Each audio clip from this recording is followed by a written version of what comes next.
have to ramp up. ჩვენ უნდა გავზარდოთ თავდაცვის დანახარჯები, იმიტომ რომ თუ ასე არ მოვიქცევით, ვიცით რომ 4 ან 5 წლის შემდეგ ვერ შევძლებთ დავიცვათ თავი. ასევე იმიტომ უნდა გავზარდოთ თავდაცვის დანახარჯები, რადგან ამერიკის შეერთებული შტატები საფუძვლიანად მოითხოვს ნატოს კანადურმა და ევროპულმა ნაწილმა მეტი გააკეთოს. ეს ასევე სამართლიანია. ჩვენ ასევე ვისაუბრებთ თავდაცვის ინდუსტრიის გაზრდაზე, რადგან მარტივად რომ ვთქვათ, საკმარის არ ვაწარმოებთ. ეს მოიცავს ამერიკას, თურქეთს და ასე შემდეგ. ჩვენ გვინდა რეალურად მივიღოთ ბევრად მეტი ჩვენი უზარმაზარი თავდაცვის ინდუსტრიისგან, რომ შევაკავოთ რუსეთი, ჩინეთი და სხვები. და რა თქმა უნდა, ვისაუბრებთ უკრაინაზეც. პოზიციების ცხადი დაახლოებაა.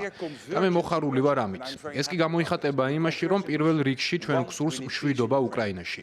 მეორე რიგში უნდა დავწუნდეთ, რომ უკრაინა ძლიერ პოზიციაზეა. და მესამე, როგორც უკვე ვთქვით, ჩვენ აღარასდროს გვექნება მინსკის 3 შეთანხმების მსგავსი სიტუაცია, სადაც მშვიდობა არამდგრადია. ამიტომ ჩვენ ერთად ვიმუშავებთ ამაზე და განვიხილავთ ამას მოკავშირეებთან. ვიზიარებთ თქვენს განწყობებს თავდაცვის ხარჯებთან დაკავშირებით. პრეზიდენტმა თქვა, რომ 2% არაა საკმარისი და ჩვენ ვიმსჯელებთ, რომ 5%-ზე მეტი არის საჭირო, რომ ალიანსის წევრებმა გაზარდონ ხარჯები, რათა დაუწუნდეთ, რომ მზად ვართ გავუმკლავდეთ საფრთხეებს მომავალში. იქნება ეს რუსეთი კონტინენტზე თუ ჩინეთი, რომელსაც საკუთარი ამბიციები აქვს. ასევე თავდაცვის ინდუსტრიის გაზრდა როგორც ევროპაში, ისე ამერიკის შეერთებულ შტატებში. ჩვენ გვჭირდება შესაძლებლობა, რომ შევქმნით სისტემებს და აღჭურვილობას და შევძლებთ ბრძოლას. კიდევ ერთი, რასაც დავამატებდი, არის სამხედრო შესყიდვები.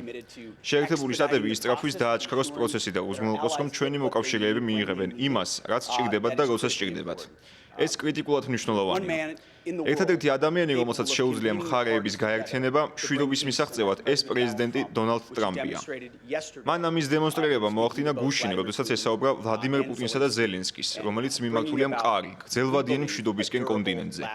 მისი მიზანია ხალხის მკვლელობის შეჩერება და დამყარდეს მშვიდობა. ეს კი კონტინენტისა და ამერიკის ინტერესებშია.